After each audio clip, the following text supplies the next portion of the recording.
Welcome back to the show. Finally this week we bring you our first of two reports from the Kite Racing Championships from Italy.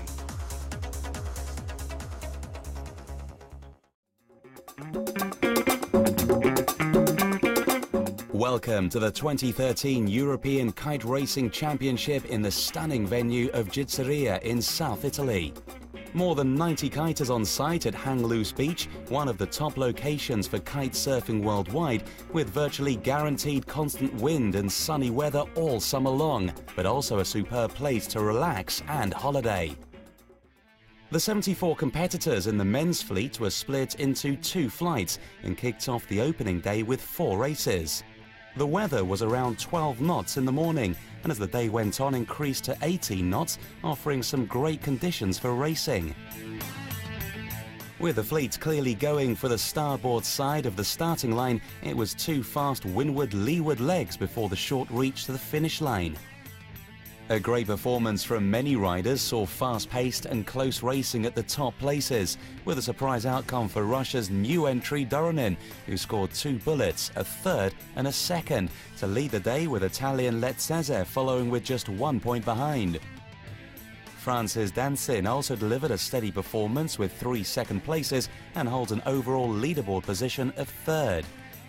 It was all about the start today and taking the advantage off the line.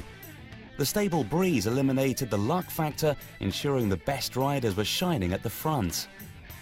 In the women's fleet, it was the young Russian Kalinina who dominated the 18 riders, leaving the much more experienced Bridge from Great Britain in second place and battling it out with Holland's Roose. Kalinina made her appearance at the Kite Africans in March, and her skills defy her young age of only 15 years old. She made a big impression in Egypt and clearly demonstrated her potential to have a great future in the sport. Bridge, on the other hand, has many years of kite racing experience and shares her passion with her son, who is also racing here and scored a bullet in the first race of the men's fleet today. I'm not so worried about me. I've kind of done racing for a long time.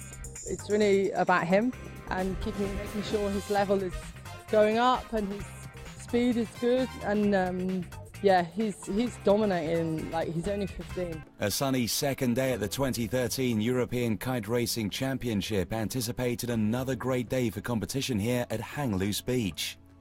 The clear blue water and stunning sandy beach are the perfect backdrop for the many shoreside events which complement the racing, with side events and the parties keeping everyone entertained.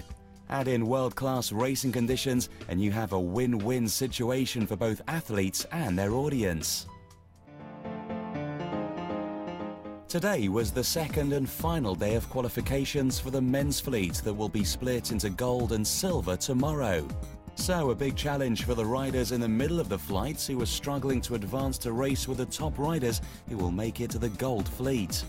The conditions today were lighter, forcing everyone to use bigger kites in order to plane and give an advantage to the lighter athletes. The breeze also caused some challenges for the top riders, who were unable to hold on to the top spots and scored some lower results. One of them was yesterday's leader, Italy's Letzese, who with 1 race outside the top 5 and 1 outside the top 10 was not massively happy with his performance today, as he got knocked off the leaderboard top 5. Despite a disqualification in the last race yesterday, Russia's Doronin came back even stronger today, scoring another 3 bullets and claimed the top slot. A great performance from the young Bridge, who moved up to climb into second place. Amazing that at only 15 years old, he is already challenging the more experienced racers. All flights completed their schedules with another 4 races today, demonstrating the consistency and superb racing venue of Roose Beach. The Russian team had even better results in the women's fleet, with young Kalinina dominating out on the racetrack today. Lighter conditions are her favourite, and she definitely showed that. The rest of the fleet shuffled a bit, with Bridge having some troubles following the Russian, but saved her day by winning the last race. Bridge is now very close with Holland's Roose. The top 3 riders have already built a safe distance from the rest of the pack, and it seems likely this will turn out to be a 3-horse race right through to the end. So get ready for a close and exciting final series.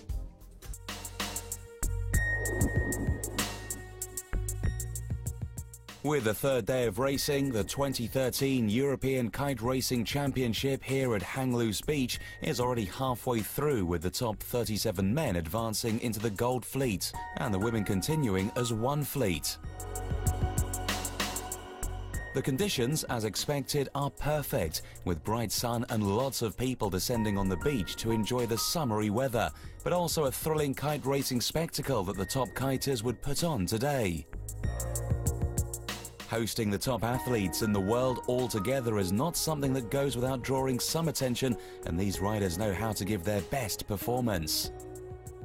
The weather is just phenomenal here. It's so warm and beautiful women everywhere, and the sand is so hot you can barely walk in it sometimes. Amazing not to be in a wetsuit for once. We just finished the qualifying series, so now we're moving on to the gold fleet, and the women are just starting to go into their finals right now as we're doing some last-minute measuring. And then when we do the reseeding for the gold fleet, we'll go out there, we'll try to knock out as many races and see what happens. First to go out on the water were the women's fleet, with all 18 girls enjoying the windy conditions. Although a protest for equipment regulations saw yesterday's undisputed top rider, Russia's Kalinina, dropping to the back of the fleet. So it was now a close fight between Britain's Bridge and the rider from Holland, Roose, for the top spot. The Russian was not ready yet to abandon races, and she pushed forward even stronger today to claim all 4 races and prove that she is still in the game and will fight until the last day. Bridge was close behind her in most of the races, and the battles between them were fierce, finishing neck and neck in some of them. Despite having troubles to sail a clear course, Roose managed to follow in third, and along with Bridge managed to extend their lead from the rest of the fleet even further.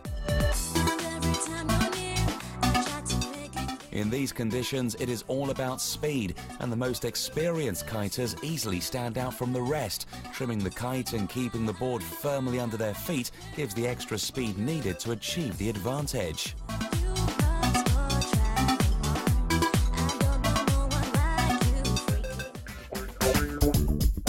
Meanwhile, the men's fleet had even more equipment-related protests, and that kept them ashore for most of the day. But the sailors did what they do best and filled the time waiting by doing what they really love: kiting. These guys have no intention of losing any opportunity to sail in the great conditions Gizzeria has to offer, and seem to really enjoy it. Finally, in the afternoon, the gold fleet hit the water for 3 races, with the young British Bridge now in the leading position after the disqualifications. But the rest of the riders had not had their last word yet, and gold fleet is always something that alters the game and gives more chances to the more experienced athletes. Showing a great performance and winning the second race for today, Bridge managed to keep at the top. Tomorrow is the penultimate day of racing here at the 2013 European Kite Racing Championship, with both men and women having to push it in order to advance to the Platinum Fleet, where only the top 10 get to race for the medals. So a critical day that no one will want to miss. Stay tuned.